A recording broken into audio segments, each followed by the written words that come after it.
من يهده الله فلا مضل له ومن يضلل فلا هادي له أشهد أن لا إله إلا الله وحده لا شريك له وأشهد أن محمدا عبده ورسوله قال الله تعالى يا أيها الذين آمنوا اتقوا الله حق تقاته ولا تموتن إلا وأنتم مسلمون أما بعد.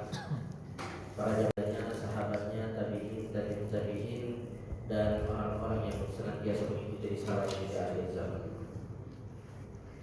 Para jamaah yang dimuliakan oleh Allah, malam hari ini kita melanjutkan kembali pembahasan kita dari Sirah An-Nabawiyah. Kita masuk kepada pembahasan persusuan Nabi kita Muhammad Sallallahu Alaihi Wasallam. Setelah pada pertemuan yang lalu kita telah membahas tentang kelahiran dari Nabi kita Sallallahu Alaihi Wasallam, malam hari ini kita insyaallah akan membahas persusuan Nabi Sallallahu Alaihi Wasallam. Yang pertama kali menyusui Nabi Sallallahu Alaihi Wasallam adalah ibunya sendiri, Aminah, yang disebutkan Aminah menyusui Nabi Sallallahu Alaihi Wasallam kurang lebih 3 sampai 7 hari. Kenapa Aminah berhenti menyusui Nabi Sallallahu Alaihi Wasallam? Disebutkan alasannya yang pertama adalah karena mengikuti adat, di mana adat setempat adalah menyusukan anak-anak mereka ke kampung. Ini alasan yang pertama, yaitu mengikuti adat bahwasanya anak yang lahir disusui sama ibunya sebentar, kemudian setelah itu ya disusukan oleh ibu-ibu susu yang tinggal di pedesaan. Alasan yang kedua, yang ini merupakan alasan yang lebih kuat, adalah karena air susu Aminah macet, ya, tidak keluar. Oleh karena itu yang menyusukan Nabi Sallallahu Alaihi Wasallam atau yang menyusui Nabi Sallallahu Alaihi Wasallam setelah Aminah adalah siapa? Siapa namanya?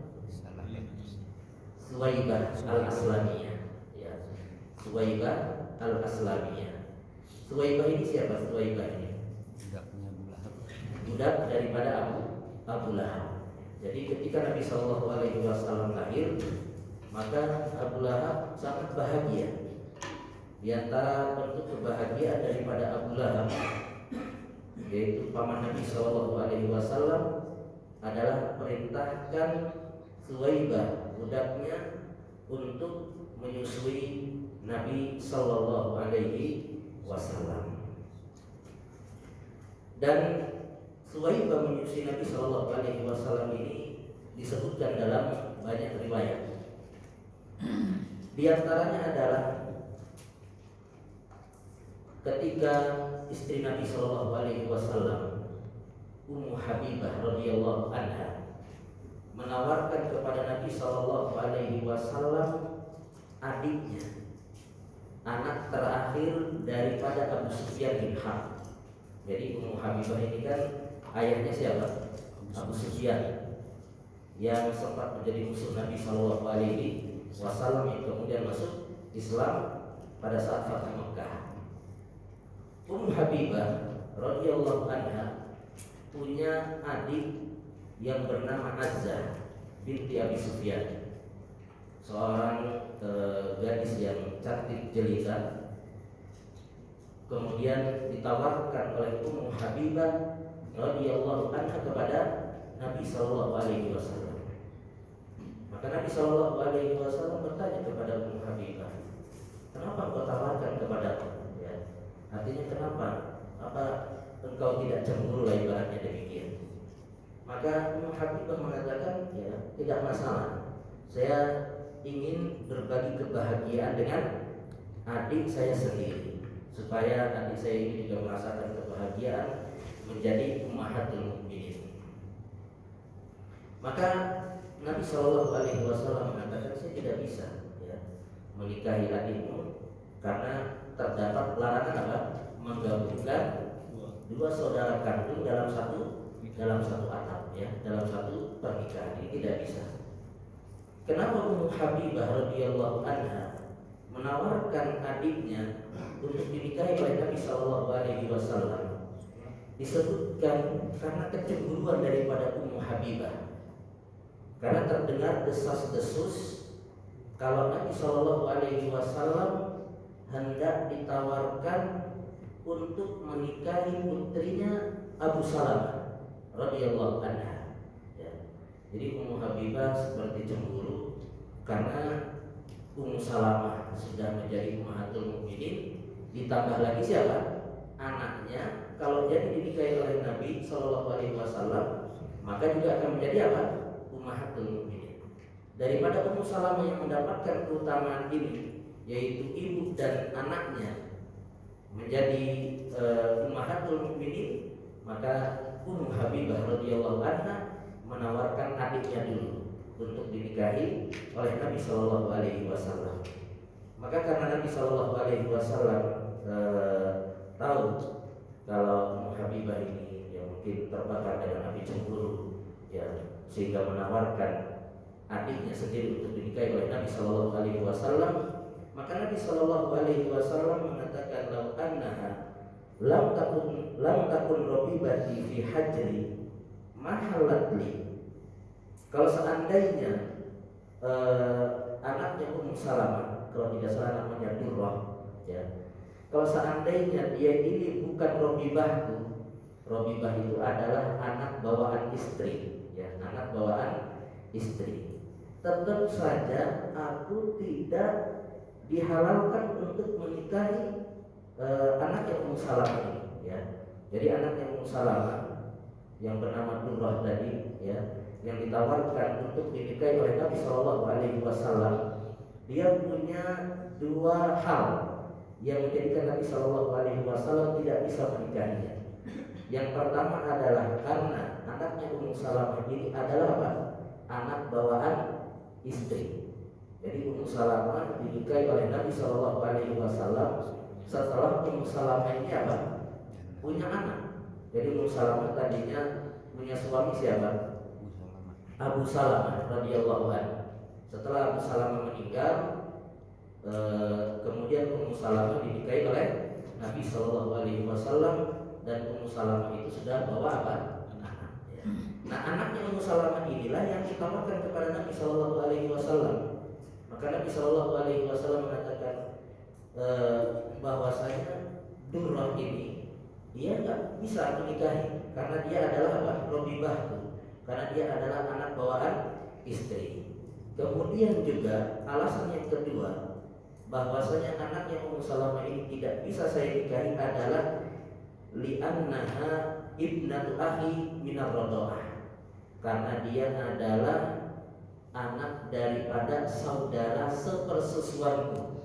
Arda'atni wa Aba Salamah Thuwaibah.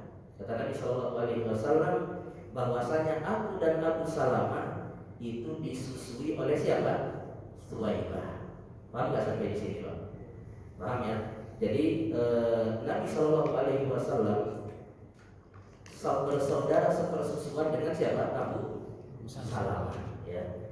Jadi Nabi Shallallahu Alaihi Wasallam disusui oleh Thuwaibah, Abu Salamah juga disusui oleh Thuwaibah, sehingga anaknya Abu Salamah yang tadi ditawarkan kepada Nabi Shallallahu Alaihi Wasallam itu tidak halal untuk dinikahi oleh Nabi Shallallahu Alaihi Wasallam karena dia adalah anak dari saudara sepersusuan, ya, dengan Nabi Shallallahu Alaihi Wasallam, yaitu Abu Salamah. Jadi ini dalil yang tegas bahwasanya Nabi Shallallahu Alaihi Wasallam itu disusui oleh Thuwaibah.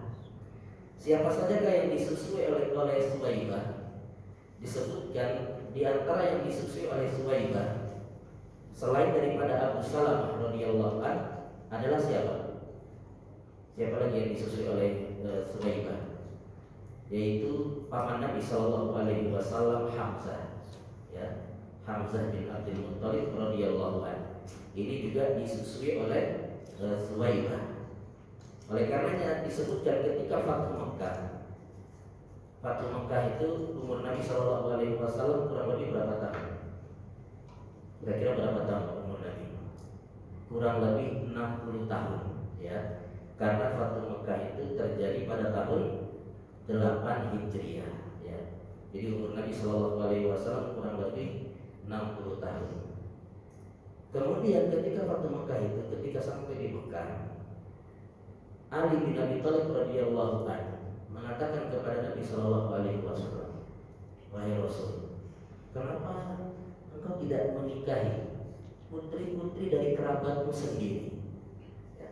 Maksudnya, kenapa kau tidak nikah dengan sesama Bani Hashim? Maka Nabi Shallallahu Alaihi Wasallam yang bercanda, ya, berkelakar kepada Ali bin Abi Thalib, hal indakum syai', emangnya kalian punya, ya, gadis atau wanita yang hendak ditawarkan kepadaku? Maka kata Ali, ada, ya, Ibnatu Hamzah. Anaknya siapa? Hamzah.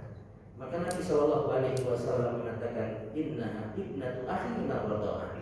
Sesungguhnya putrinya Hamzah adalah anak saudara dari sesuatu. Ya. Jadi yang disusui oleh Suwaibah diantaranya juga adalah Hamzah. Bahkan Hamzah bin Abdul Muttalib radhiyallahu anhu ini memiliki kedekatan yang sangat dekat dengan Nabi Shallallahu Alaihi Wasallam. Karena selain Hamzah ini adalah pamannya, yang kedua adalah saudara sepersusuan, dan yang ketiga adalah teman main. Ya, karena Hamzah sama Nabi Shallallahu Alaihi Wasallam itu jarak umurnya sangat dekat. Berapa tahun jarak umur Nabi Shallallahu Alaihi Wasallam dengan Hamzah? Disebutkan kurang lebih 2 tahun. Ya. Jadi sangat dekat. Ya. Nabi Shallallahu Alaihi Wasallam dengan pamannya Hamzah. Oleh karena itu, ketika Hamzah terbunuh, maka Nabi Shallallahu Alaihi Wasallam sangat sedih. Dan juga di antara keislaman daripada Hamzah, kalau kita baca sejarah, adalah karena sayangnya kepada Nabi Shallallahu Alaihi Wasallam. Ketika beliau, ya radhiyallahu anhu, masih beragama, ya, musyrik, pulang dari berburu, dikabarkan kepada Hamzah kalau keponakannya Rasulullah Shallallahu Alaihi Wasallam disiksa oleh orang-orang Quraisy. Maka Hamzah langsung cari orang-orang tersebut, kemudian dipukuli sama Hamzah, didorong sama Hamzah. Kemudian Hamzah mengatakan, sesungguhnya saya telah masuk kepada agamanya Muhammad. Ya. Padahal ketika itu beliau masih apa? Musyrik. Ya, belum masuk Islam. Tapi karena kecemburuannya, karena sayangnya kepada Nabi Shallallahu Alaihi Wasallam, selain keponakannya, kemudian teman bermainnya dan juga saudara sepersusuannya, ya, sehingga dengan itu Hamzah membela Rasulullah Shallallahu Alaihi Wasallam. Kemudian di antara yang disusui juga oleh Suwaibah adalah anaknya sendiri, yaitu anaknya Suwaibah. Disebutkan anak daripada Suwaibah ini bernama Masruh, ya, bernama Masruh. Ini anaknya daripada Suwaibah. Kemudian apakah Suwaibah masuk ke dalam agama Islam? Disebutkan para ulama berselisih pendapat apakah Suwaibah ini masuk Islam atau apa atau tidak. Jadi ada yang mengatakan Suwaibah masuk ke dalam agama Islam, ada juga yang mengatakan bahwa Suwaibah ini tidak masuk ke dalam agama Islam. Kemudian terkait dengan riwayat-riwayat yang tersebar yang menyebutkan bahwasanya Abu Lahab itu mendapatkan keringanan di dalam neraka, ya.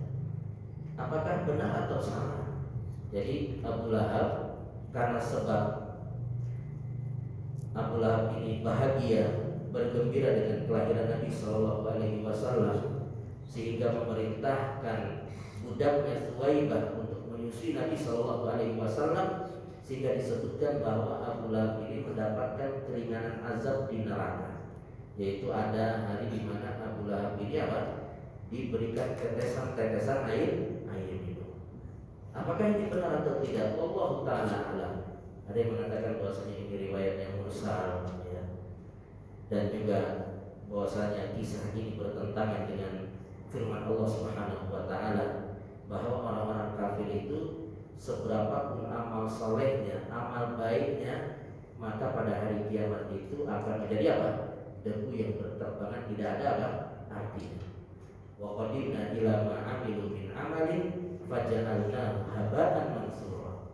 Ya, pada hari itu disodorkan kepada Allah Subhanahu wa taala amalan-amalan yang telah mereka kerjakan, namun kemudian dijadikan oleh Allah Subhanahu wa taala bagaikan debu yang berterbangan, tidak ada artinya.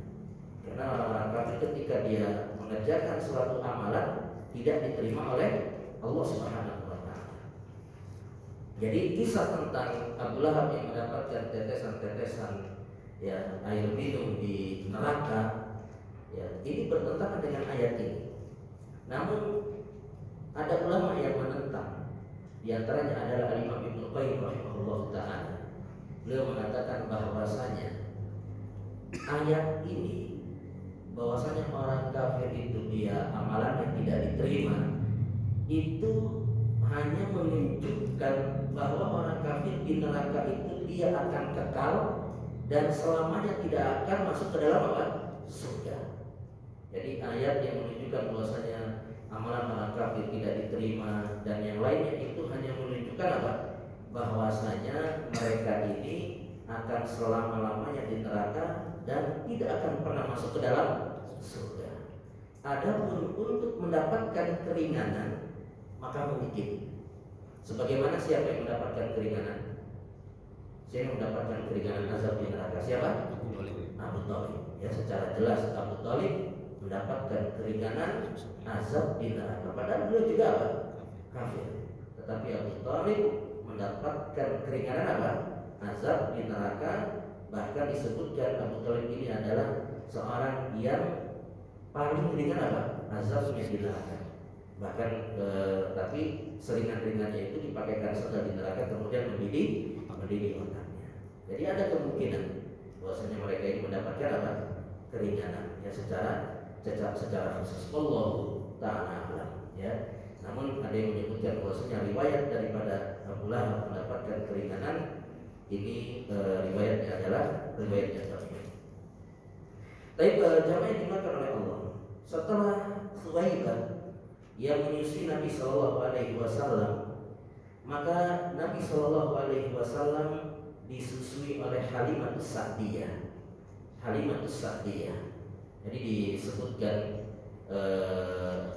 ketika musim kemarau, maka orang-orang dari kampung itu mereka berdatangan menuju kota, dan orang-orang yang ada di kota sudah berjejer sambil menggendong bayi-bayi mereka untuk disusui di kampung. Halimatus Sa'diyah kebetulan ontanya sakit, nggak ada susunya, ya, sehingga jalannya lambat.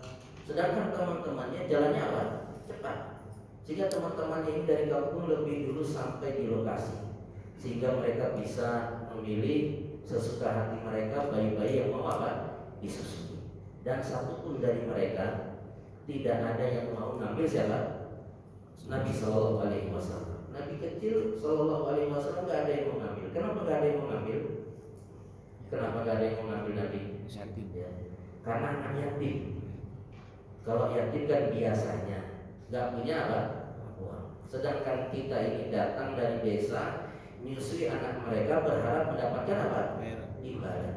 Tapi ini menyusui anak yatim, siapa yang mau bayar? Sehingga nggak ada satupun yang mau ngambil Nabi Shallallahu Alaihi Wasallam. Ketika mereka sudah dapat bayi mereka, Halimah baru nyampe.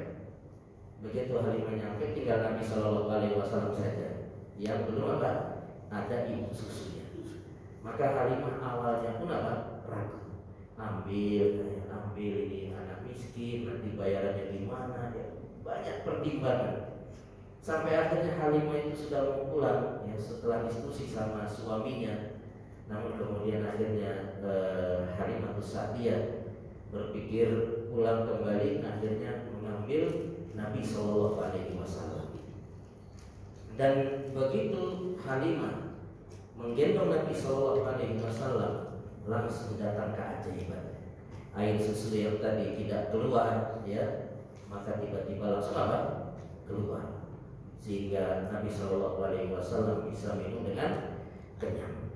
Dan juga onta yang tadinya sakit, gak ada air susunya, juga tiba-tiba ada apa? Air susunya. Sehingga Halimah bisa minum dari air susu onta tersebut dan juga bisa menyusui anak, ya, anaknya dan juga Nabi Shallallahu Alaihi Wasallam.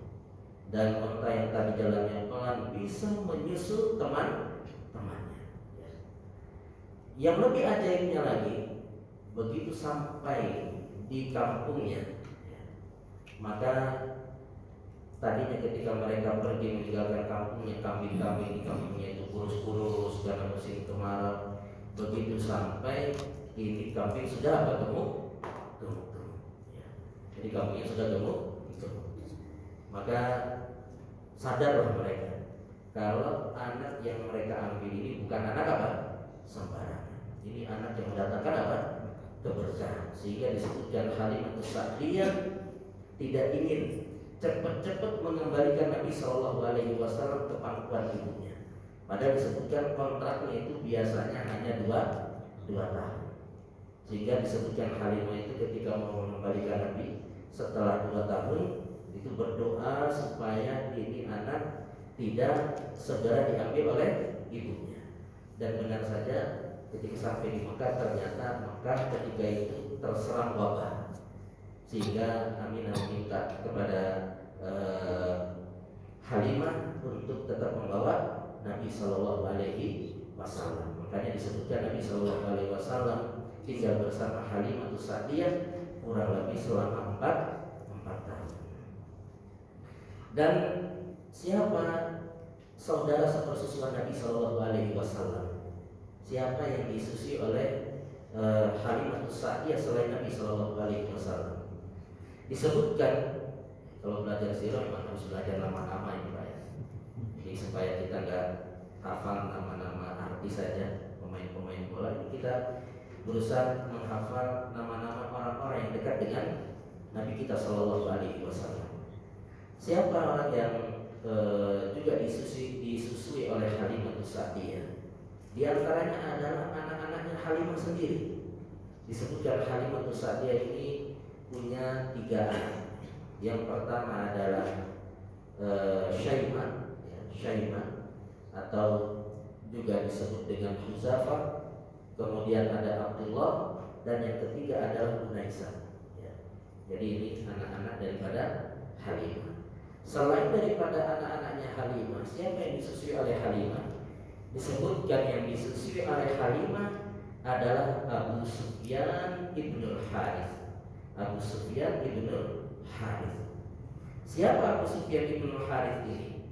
Abu Sufyan ibnul Harith ini adalah sepupunya Nabi Shallallahu Alaihi Wasallam. Jadi Abu Sufyan ibnul Harith adalah anak dari paman Nabi Shallallahu Alaihi Wasallam yang bernama Harith, yang mana Harith ini adalah anak pertama daripada Abdul Muttalib. Paham ya? Jadi Abdul Muttalib kan disebutkan punya berapa anak laki-laki? 10. Ada 10 ya. Kemudian yang wanitanya berapa kemarin? Ada 6 ya, ada 6. Jadi anak laki-lakinya 10. Yang pertama adalah Al-Harith. Nah, Al-Harith ini punya anak namanya Abu Sufyan. Ya, Abu Sufyan atau nama aslinya adalah Al-Mughirah. Al-Mughirah ibnul Harith. Bahkan disebutkan Abu Sufyan ini adalah seorang yang mirip dengan Nabi Shallallahu Alaihi Wasallam. Jadi disebutkan bahwa kerabat-kerabat yang mirip dengan Nabi Shallallahu Alaihi Wasallam itu ada 3. Jadi kerabat-kerabat Nabi yang mirip dengan Nabi Shallallahu Alaihi Wasallam itu kurang lebih ada 3. Yang pertama siapa yang pertama? Yang paling sering kita dengar adalah siapa? Ja'far bin Abi Thalib radhiyallahu anhu. Ini Ja'far ini seorang yang masya Allah dia masuk Islamnya awal-awal, mungkin ke-5 atau ke-6 daripada diantara sahabat yang awal masuk ke dalam agama Islam. Kemudian yang kedua adalah Abu Sufyan ibnul Harith. Ini seorang yang juga mirip dengan Nabi Shallallahu Alaihi Wasallam. Namun bedanya Ja'far bin Abi Thalib dengan Abu Sufyan ini kerabat dengan Nabi, mirip dengan Nabi Shallallahu Alaihi Wasallam, tapi memusuhi Nabi Shallallahu Alaihi Wasallam kurang lebih selama 20 tahun. Jadi selama Nabi Shallallahu Alaihi Wasallam berdakwah di Mekah berapa tahun Nabi berdakwah? 13 tahun. Kemudian di Madinah berapa tahun? 10 tahun. Nah, Abu Sufyan ini masuk Islam sebelum Fatu Mekah, ya.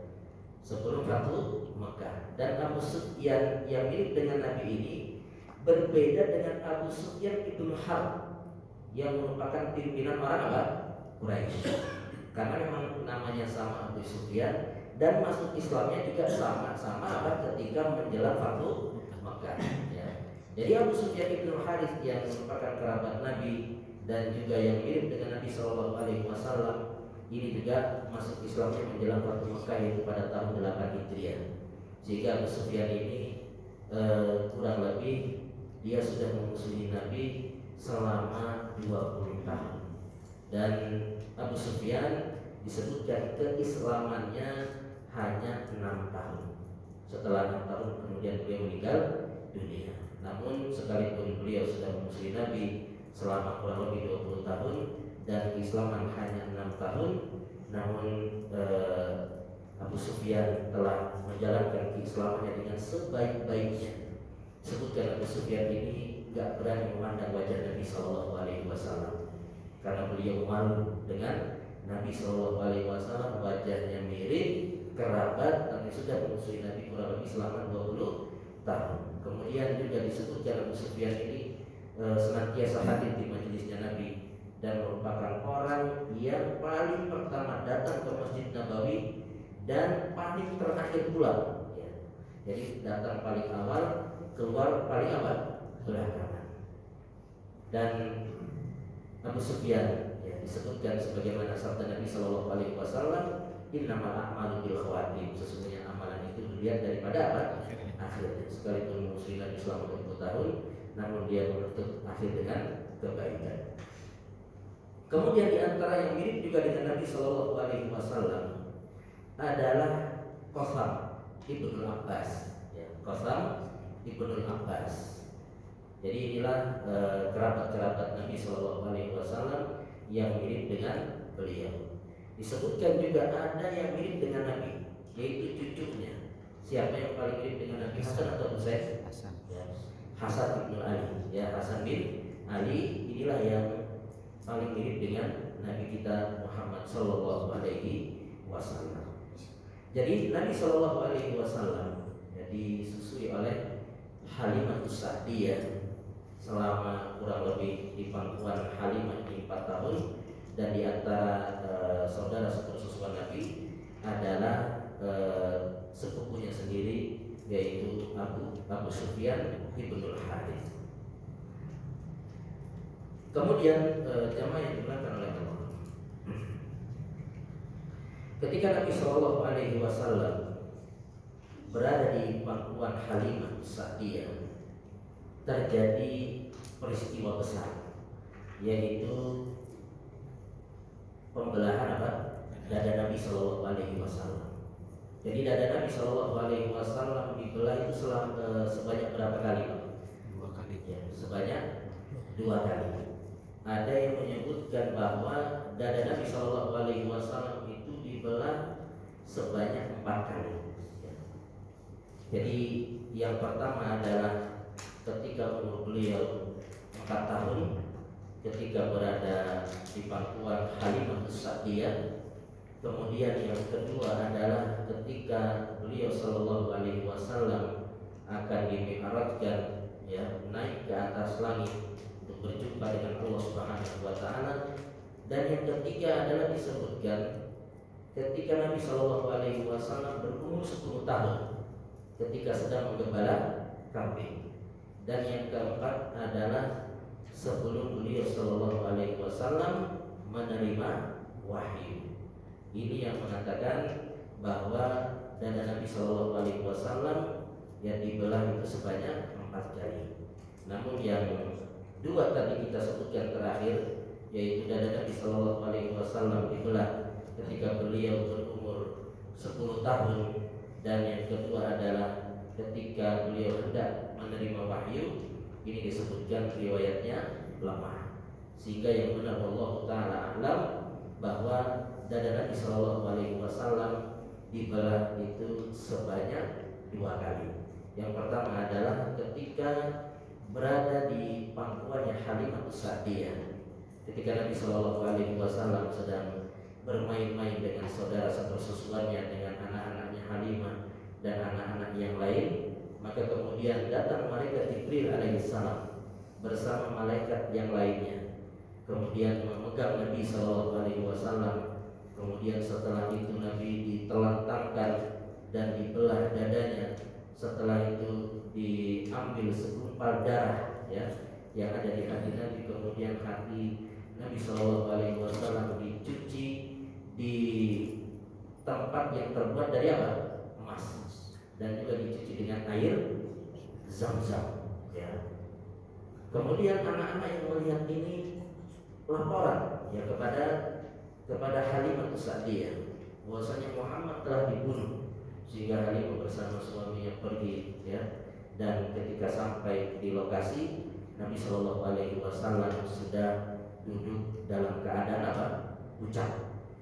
Yang inilah yang menjadikan Halimah Sa'diyah kemudian akhirnya buru-buru mengembalikan Nabi Shallallahu Alaihi Wasallam kepada ibunya. Tadinya beliau ingin berlama-lama bersama Nabi Shallallahu Alaihi Wasallam, namun sejak kejadian itu akhirnya beliau buru-buru mengembalikan Nabi Shallallahu Alaihi Wasallam kepada ibunya. Dan ini kejadian sangat luar biasa, yaitu pembelahan dada Nabi Shallallahu Alaihi Wasallam tanpa keluar darah. Jadi ini merupakan operasi yang sangat luar biasa, tanpa keluar darah, sehingga hal ini pun ditentang oleh sebagian. Di antaranya adalah orang-orang Nasrani, karena pembelahan dada ini sepertinya tidak masuk di akal. Gimana jantung kemudian dikeluarkan, dicuci, kemudian dimasukkan kembali, dijahit, tapi orangnya masih hidup, sehingga ada yang tidak percaya dengan kisah ini. Maka kita katakan bahwasanya ini adalah apa? Mukjizat. Yang namanya mukjizat itu memang di luar apa? Alam. Seperti Nabi Ibrahim alaihissalam yang dibakar di dalam api, harusnya apa? Harusnya yang gosong, tapi kemudian api itu menjadi apa? Dingin untuk Nabi Ibrahim alaihissalam. Dan juga sebagaimana Nabi Isa alaihissalam masih bayi tapi sudah apa? Sudah bisa berbicara. Ini kan di luar apa? Nalar. Inilah yang namanya apa? Mukjizat. Karena Nabi Shallallahu Alaihi Wasallam sekalipun beliau sudah dibelah dadanya, kemudian dikeluarkan jantungnya dan dicuci, ini juga merupakan mukjizat yang Allah Subhanahu Wa Taala berikan kepada Nabi Shallallahu Alaihi Wasallam. Apa hikmah daripada dibelahnya dada Nabi Shallallahu Alaihi Wasallam? Apa hikmahnya? Pelajaran yang bisa kita ambil dari dibelahnya dada Nabi Shallallahu Alaihi Wasallam. Yang pertama adalah ini merupakan mukjizat yang menjadikan Nabi Shallallahu Alaihi Wasallam itu sejak kecil sudah apa? Terjaga. Jadi sejak kecil Nabi Shallallahu Alaihi Wasallam sudah terjaga. Bahkan disebutkan bahwa Nabi Shallallahu Alaihi Wasallam tidak pernah kepikiran untuk kumpul-kumpul seperti anak-anak muda yang hura-hura, mungkin minum-minum, nggak pernah kepikiran Nabi Shallallahu Alaihi Wasallam untuk seperti mereka, kecuali 2 kali kata Nabi Shallallahu Alaihi Wasallam. Jadi suatu hari Nabi Shallallahu Alaihi Wasallam ingin seperti anak-anak muda yang lainnya, menghabiskan malam dengan hura-hura, maka kemudian Nabi titipkan gembalaannya kepada temannya yang juga seorang pengembala. Saya titip saya mau ke kota dulu, saya mau apa? Mau ibaratnya duduk-duduk hura-hura. Kemudian ketika Nabi Shallallahu Alaihi Wasallam sudah masuk kota, lihat ada suatu rumah yang lagi terdengar suara musik yang kencang. Maka Nabi Shallallahu Alaihi Wasallam tanya, ini ada apa? Ada acara apa? Maka kemudian dijawab, ini lagi ada apa? Pesta pernikahan. Maka kemudian Nabi Shallallahu Alaihi Wasallam masuk. Ingin mungkin menikmati, tapi begitu duduk, Nabi Shallallahu Alaihi Wasallam dibuat tidur oleh Allah Subhanahu Wa Taala. Bangun-bangun matahari sudah apa? Terbit. Jadi bangun-bangun matahari sudah terbit, sehingga tidak menikmati. Besoknya ingin diulangi lagi oleh Nabi Shallallahu Alaihi Wasallam. Berangkat lagi, seperti itu lagi, dibuat tidur oleh Allah. Bangun-bangun sudah apa? Terik matahari. Acara sudah bubar. Jadi ini hikmah yang pertama, bahwa Nabi Shallallahu Alaihi Wasallam sejak kecil sudah dijaga oleh Allah Subhanahu wa Ta'ala. Hikmah yang kedua dari pembelahan dada adalah menunjukkan akan akhlak Nabi Shallallahu Alaihi Wasallam yang mulia. Karena hati Nabi Shallallahu Alaihi Wasallam menjadi apa? Bersih, sehingga menjadikan Nabi Shallallahu Alaihi Wasallam memiliki akhlak yang sangat luar biasa. Di antara akhlak Nabi Shallallahu Alaihi Wasallam yang mulia adalah disebutkan oleh Anas bin Malik radhiyallahu an, bahwa Anas bin Malik mengatakan, saya selama 10 tahun menjadi pembantu Nabi Shallallahu Alaihi Wasallam. Tapi Nabi Shallallahu Alaihi Wasallam nggak pernah marah, nggak pernah membentak, juga nggak pernah nanya ini kenapa kok belum dikerjakan, ya, juga nggak pernah nanya ini kenapa kok dikerjakan. Ya, kalau kita jadi majikan punya pembantu, piring juga belum dicuci, mungkin kita akan protes, ini kenapa piring kok belum pada apa dicuci.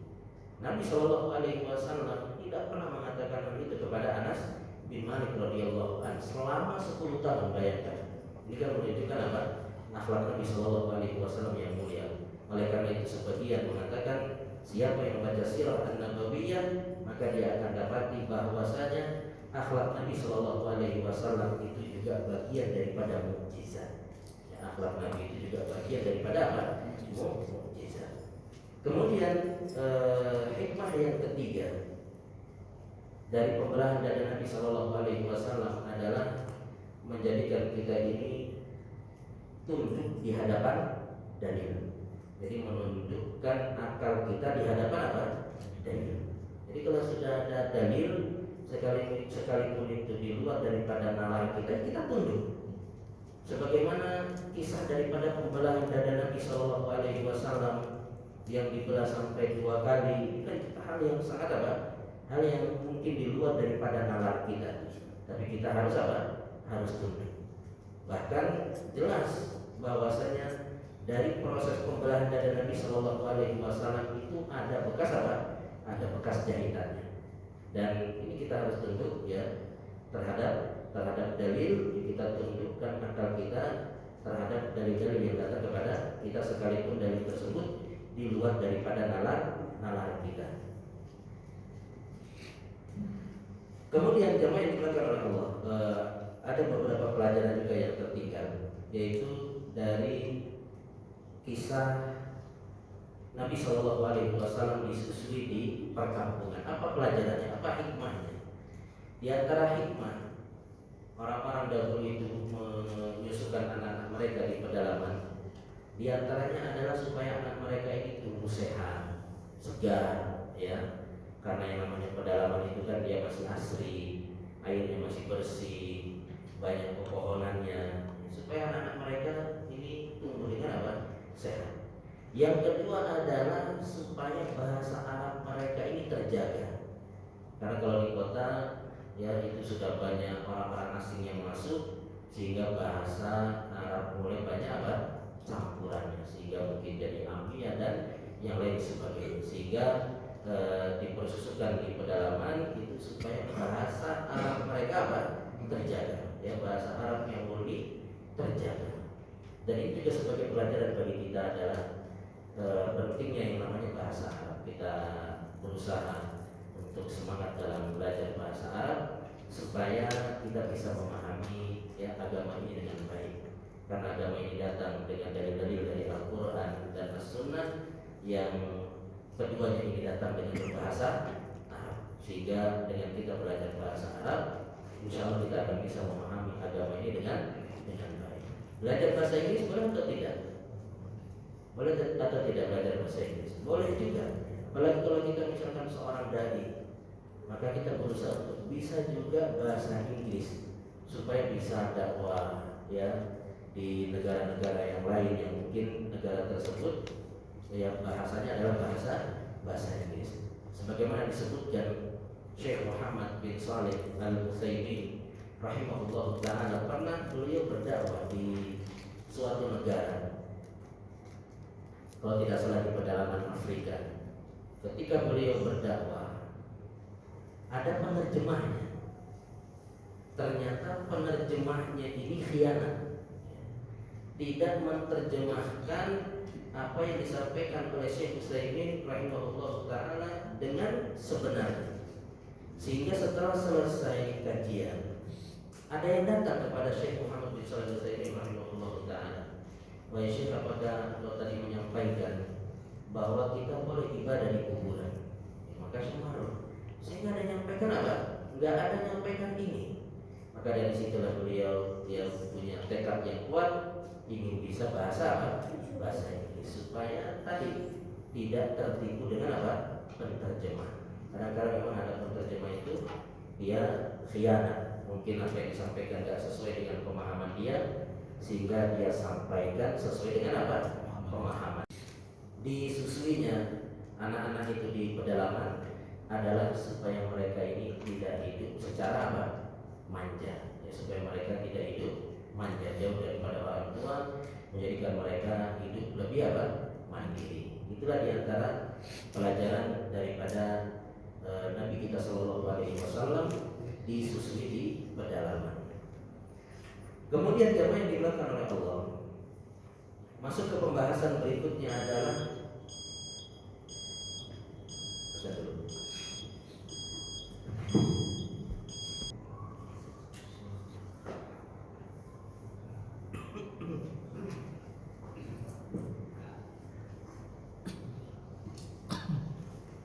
Alhamdulillah wassalatu wassalamu ala Rasulillah wa ala alihi wa sahbihi wa mawala wa la hawla wa la quwwata illa billah amma ba'd. Baik, jamaah yang dimuliakan oleh Allah, kita bahas sedikit lagi pembahasan yang terakhir kita pada malam hari ini, yaitu Nabi kita Shallallahu Alaihi Wasallam kembali ke pangkuan ibunya Aminah. Ketika Nabi Shallallahu Alaihi Wasallam kembali ke pangkuan ibunya Aminah, maka di umur Nabi Shallallahu Alaihi Wasallam yang 6 tahun, jadi dikembalikan umur berapa tahun? Ya, 4 tahun. Kemudian ketika berumur 6 tahun, Nabi Shallallahu Alaihi Wasallam diajak oleh ibunya Aminah ke Madinah, ya, ziarah ke makam ayahnya Abdullah. Setelah sampai ya di Madinah, kemudian berziarah ke makam ayahnya, maka kemudian mereka balik ke Mekah. Namun di tengah perjalanan di daerah yang namanya apa? Abwa, ya, ibu Nabi Shallallahu Alaihi Wasallam meninggal dunia. Abwa itu daerah yang masih pertengahan antara Mekah dengan Madinah. Jadi di tengah jalan, bayangkan seorang anak umur 6 tahun, ya, ibunya wafat di hadapannya. Dia menyaksikan ya kematian daripada ibunya yang jauh daripada kerabat. Abwa itu kurang lebih 235 km dari kota Mekah. Jadi masih sangat jauh. Masih jarak Jakarta sama mana itu, Pak? 200 Bandung lebih ya. Jaraknya masih sangat jauh. Itu bagaimana coba yang anak kecil umur 6 tahun, ayahnya sudah meninggal duluan, kemudian ibunya di tengah jalan meninggal dunia. Ini merupakan musibah yang sangat besar. Namun pelajaran yang bisa kita ambil dari sini adalah yang pertama, bahwa semakin besar ketakwaan seseorang, maka akan semakin besar juga apa? Ujian yang Allah Subhanahu wa taala berikan kepadanya. Nabi kita Shallallahu Alaihi Wasallam seorang yang paling bertakwa, maka ujian yang diterima oleh Nabi Shallallahu Alaihi Wasallam adalah ujian yang berat-berat. Terlahir dalam keadaan yatim, kemudian umur 6 tahun ibunya sudah meninggal dunia, bahkan meninggalnya itu di tengah jalan, disaksikan oleh beliau seorang diri. Kemudian juga bila diberi penyakit oleh Allah Subhanahu wa taala, maka sakitnya Nabi Shallallahu Alaihi Wasallam itu 2 kali lipat daripada sakitnya orang biasa. Makanya ketika Nabi Shallallahu Alaihi Wasallam sakit, kemudian dijenguk oleh sebagian sahabat, kemudian mereka pegang ya tubuh Nabi Shallallahu Alaihi Wasallam dari balik selimut. Kemudian mereka mengatakan, kenapa ini kok panas sekali wahai Rasul? Maka Nabi Shallallahu Alaihi Wasallam mengatakan, ini umat kama yu'abu rajulani minkum. Saya itu kalau sakitnya 2 kali lipat daripada orang-orang di antara kalian. Jadi kalau kita sakit panas 40 derajat, berarti Nabi berapa derajat? 80 apa? Derajat. Bayangkan 40 derajat itu sudah sangat apa? Panas. Bagaimana dengan 80 derajat? Ini yang pertama, bahwasanya semakin besar ketakwaan seseorang, maka ujiannya akan semakin apa? Besar. Makanya Nabi Shallallahu Alaihi Wasallam ya pernah mengatakan bahwasanya orang yang paling berat ujiannya itu adalah al-anbiya, para nabi, semua salihun, kemudian orang-orang saleh, semua amsal fal amsal, kemudian orang-orang yang serupa dengan mereka. Yubtalal abdu ala hasabi dini. Ya, hamba itu diuji sesuai dengan kualitas agamanya. Semakin tinggi ketakwaannya, maka semakin berat juga apa? Ujian. Kemudian pelajaran yang kedua daripada kisah yatimnya Nabi kita Shallallahu Alaihi Wasallam adalah menjadikan Nabi kita Shallallahu Alaihi Wasallam ini sangat sayang kepada anak-anak yatim. Jadi pelajaran yang bisa diambil ya adalah menjadikan Nabi Shallallahu Alaihi Wasallam menjadi orang yang sangat sayang kepada anak-anak yatim. Oleh karena itu Nabi Shallallahu Alaihi Wasallam mengatakan, ana wa kafirul yatim kahataini fil jannah. Saya itu dengan mengkafir anak-anak yatim seperti ini di surga. Artinya apa? Sangat dekat sekali dengan Nabi Shallallahu Alaihi Wasallam. Oleh karena itu kita dilarang untuk menghardik anak-anak yatim. Justru dengan kita menyayangi anak-anak yatim, menjadikan kita ini nanti akan dekat dengan Nabi Shallallahu Alaihi Wasallam di surga. Bahkan di antara kelebihan orang-orang yang mengkafiri anak yatim adalah nanti di surga atau dia akan mendapatkan keutamaan, hatinya dilembutkan oleh Allah Subhanahu wa taala. Karena disebutkan dalam sebuah riwayat ketika ada orang yang datang kepada Nabi Shallallahu Alaihi Wasallam yang mengeluhkan hatinya keras, maka Nabi Shallallahu Alaihi Wasallam mengatakan, tidak aradta an yalina qalbak fa'atqil miskin wamsah ra'sal yatim.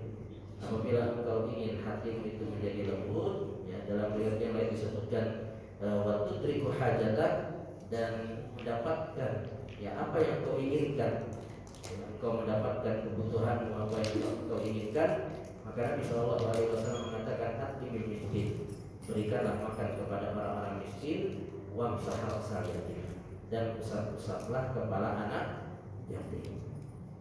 Jadi bukan hanya sekedar diusap-usap, tapi juga dikasih apa? Sesuatu. Karena saya pernah lihat ada orang ya anaknya cuma diusap-usap aja. Ya. Jadi jangan cuma diusap-usap, kasih juga ya hadiah kepada dia. Maka dengan kita yang menyayangi anak-anak yatim, maka tadi keutamanya apa? Kita akan dekat tempat duduk kita nanti di surga dengan Nabi kita Shallallahu Alaihi Wasallam. Dan yang kedua adalah hati kita akan menjadi lembut dan juga kita akan mendapatkan apa yang kita inginkan. Sebaliknya ketika kita jahat ya, kepada anak-anak yatim, terlebih memakan harta anak yatim, maka kita akan diazab oleh Allah Subhanahu wa taala. Oleh karena itu hati-hati ketika seorang dia mengkafiri anak yatim, kemudian buka panti asuhan untuk anak-anak yatim, buka donasi untuk anak-anak yatim, maka dia harus tahu siapa yang disebut sebagai anak yatim. Yang disebut anak yatim itu adalah yang belum balik, kemudian ayahnya telah meninggal dunia. Karena sebagian orang dia keliru. Ketika saya pernah disuruh untuk mengisi nasihat untuk anak-anak yatim, saya terkejut, ternyata yang datang bukan hanya anak-anak yang kecil, tapi sudah bremosan, ya. Sehingga ketika sholat yang cewek-cewek itu banyak yang nggak sholat. Kenapa ini kok nggak pada sholat? Ternyata sudah apa? Haid, ya sudah balik. Maka ini tidak disebut sebagai anak yatim. Maka kita hati-hati ketika kita membuka donasi untuk anak-anak yatim, membuka panti asuhan untuk anak-anak yatim, maka kita harus bisa memilih siapa yang disebut sebagai anak yatim. Khawatirnya ketika kita keliru, maka justru kita mendapatkan azab dari Allah Subhanahu wa taala. Mungkin ketika membuka donasi dibuat umum, donasi untuk anak-anak yatim dan duafa, karena biasanya mereka ini sekalipun sudah balik tapi ayahnya sudah meninggal dunia, biasanya hidupnya apa? Kekurangan, kesusahan, maka juga perlu untuk dibantu. Tapi ingat, mereka sudah tidak disebut lagi sebagai anak yatim. Demikian saja yang bisa disampaikan pada kesempatan malam hari ini. Mudah-mudahan apa yang disampaikan ini bermanfaat bagi kita semua. Kita akhiri dengan doa kafaratul majelis. Subhanallah wa bihamdihi.